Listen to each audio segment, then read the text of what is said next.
শ্রীমদ্ ভাগবত গীতা অনুবাদ স্বামী রামসুখদাস সপ্তম অধ্যায়ের ২৭তম শ্লোক। ইচ্ছাদ্বেষ সম্মুত্থেন দ্বন্দ্বমোহেন ভারত সর্বভূতানি সম্মোহং স্বর্গে যান্তি ये পরন্তপ। হে ভরতবংশোদ্ভূত পরন্তুপ, ইচ্ছা, আকাঙ্ক্ষা এবং দেশ হতে উৎপন্ন দ্বন্দ্ব মোহ দ্বারা মোহিত সমস্ত প্রাণী জগতে হতজ্ঞান অর্থাৎ জন্ম মৃত্যু প্রাপ্ত হয়ে থাকে।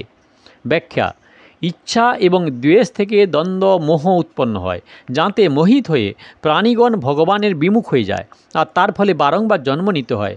মানুষের সংসার থেকে বিমুখ হয়ে শুধুমাত্র ভগবানে মনোনিবেশ করা প্রয়োজন। ভগবানে মনোনিবেশ না করার প্রধান বাধা কী? মনুষ্যদেহ বিবেক প্রধান, তাই মানুষের প্রবৃত্তি ও নিবৃত্তি পশুদের মতো না হয়ে তাদের বিবেক অনুযায়ী হওয়া উচিত। কিন্তু মানুষ তার বিবেককে প্রাধান্য না দিয়ে রাগ ও দ্বেষবশত প্রবৃত্তি ও নিবৃত্তি করে, যাতে তাদের পতন হয়। মানুষের দুই প্রকারের মনোবৃত্তি থাকে, একদিকে নিবিষ্ট করা আর অন্যদিকে থেকে সরিয়ে নেওয়া। মানুষের উচিত পরমাত্মাতে নিজ বৃত্তি নিবিষ্ট করা এবং সংসার থেকে বৃত্তি সরিয়ে আনা, অর্থাৎ পরমাত্মাতে প্রেম এবং সংসারে বৈরাগ্য আনা।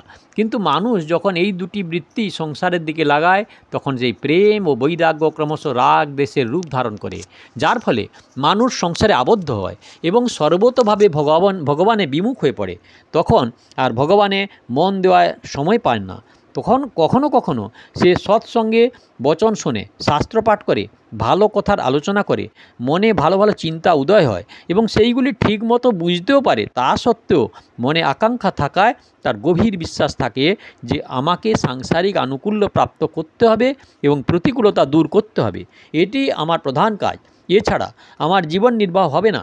এইভাবে সে হৃদয়ে দৃঢ়ভাবে রাগ দেশ আঁকড়ে থাকে, যার ফলে পড়াশোনা এবং আলোচনা করলেও তার বৃত্তি রাগ দেশ রূপ দ্বন্দ্ব পরিত্যাগ করে না। এই জন্য সে পরমাত্মা প্রাপ্তির দিকে অগ্রসর হতে পারে না। দ্বন্দ্বের মধ্যেও যদি তার ইচ্ছা প্রধানত এক বিষয়েই যায় তাহলেও ঠিক।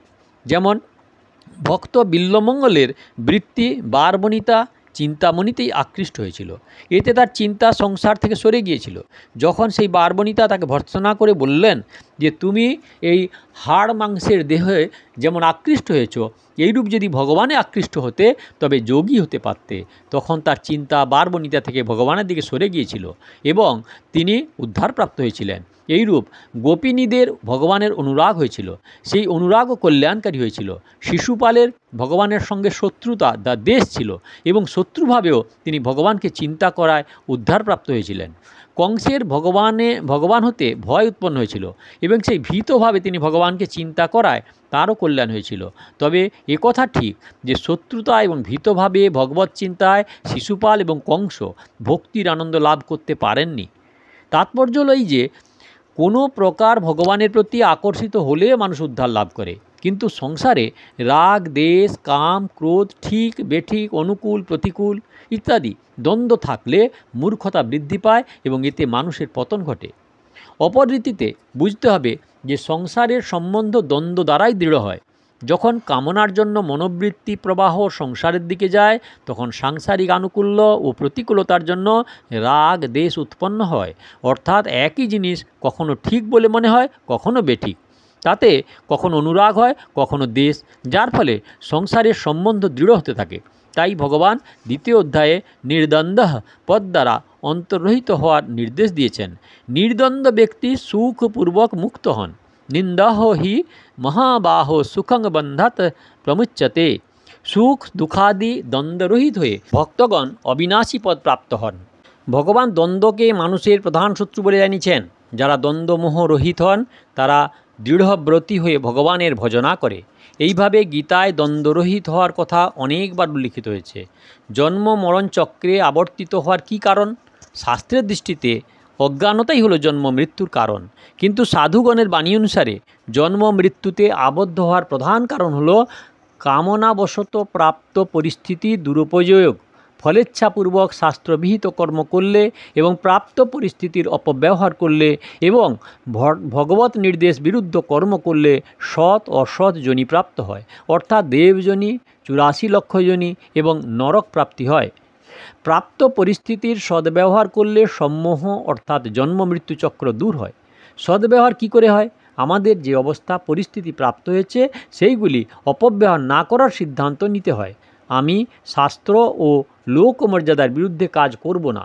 এইভাবে আকাঙ্ক্ষা রহিত হয়ে অপব্যবহার না করার সিদ্ধান্ত নিলে সদ্ব্যবহার আপনি হতে থাকবে, অর্থাৎ শাস্ত্র ও লোক মর্যাদা অনুযায়ী কাজ করতে থাকবে। যখন সঠিক ব্যবহার হবে তখন তার অহং অভিমান হবে না, কারণ আমরা অপব্যবহার না করার সিদ্ধান্ত নিয়েছি। সদ্ব্যবহারের সিদ্ধান্ত তো আমরা নিইনি, তবে আর অহংকার কিসের? তবে অহং কর্তৃত্বের অভিমান দূর হয়। আর আমরা যখন সদুপযোগ করিনি তখন তার ফল আমরা কি করেই চাইব, কারণ সদুপযোগ হয়েছে, করা হয়নি। এইভাবে ফলেচ্ছা পরিত্যাগ হয়। কর্তৃত্ব অভিমান ও ফলেচ্ছা ত্যাগ হলে, অর্থাৎ বন্ধনের অভাব হলে মুক্তি স্বতঃসিদ্ধ হয়। সাধকদের মধ্যে এই ব্যাপারটি প্রায়শই গভীরভাবে থাকে যে সাধন, ভজন, জপ, ধ্যান ইত্যাদি ভাগ পৃথক এবং সাংসারিক কাজকর্ম করার ভাগ পৃথক। এই দুই ভাগের জন্য সাধক ভজন, ধ্যান ইত্যাদি বাড়িয়ে দেয়, কিন্তু সাংসারিক কাজকর্ম করতে গিয়ে রাগ, দেশ, কাম, ক্রোধ ইত্যাদির দিকে নজর দেয় না। বরং মনে হয় এই ধারণা দৃঢ় করে রাখে যে কাজকর্ম করতে গেলে তো রাগ, দেশ হবেই, এইগুলি মেটবার নয়। এই চিন্তার চরম ক্ষতি হয় এই যে সাধকের মধ্যে রাগ, দেশ বজায় থাকে, যার ফলে তার সাধনে শীঘ্র উন্নতি দেখা যায় না। প্রকৃতপক্ষে সাধক পরমার্থিক কাজই করুক না সাংসারিক কাজ, তার চিত্তে রাগ, দেশ থাকা উচিত নয়। পারমার্থিক এবং সাংসারিক ক্রিয়াদির পার্থক্য থাকলেও সাধকের মনোভাবে পার্থক্য থাকা উচিত নয়। পারমার্থিক ও সাংসারিক ক্রিয়াদিতে পার্থক্য থাকলেও সাধকের মনোভাবে পার্থক্য থাকা উচিত নয়। অর্থাৎ পারমার্থিক এবং সাংসারিক উভয় ক্রিয়ার সময়ই সাধকের মনোভাব একই থাকা উচিত যে আমি সাধক, আমাকে ভগবত প্রাপ্তি করতে হবে। এইভাবে ক্রিয়াভেদ তো থাকবেই, আর তা থাকাও উচিত, কিন্তু মনোভাবের ভেদ থাকা উচিত নয়। ভাবের ভেদ না থাকলে, অর্থাৎ একমাত্র ভগবত প্রাপ্তির ভাব বা উদ্দেশ্য থাকলে পারমার্থিক এবং সাংসারিক দুটি ক্রিয়াই সাধনরূপে পরিণত হয়। এই হলো শ্লোক নাম্বার 27। দয়া করে সাবস্ক্রাইব করুন, ভালো লাগলে লাইক করুন, শেয়ার করুন আর কমেন্ট করুন। কোথা থেকে দেখছেন অবশ্যই লিখবেন। আর পেছনের ভিডিও দেখতে হলে কাকন বাসুতে ক্লিক করে ভিডিও দেখুন।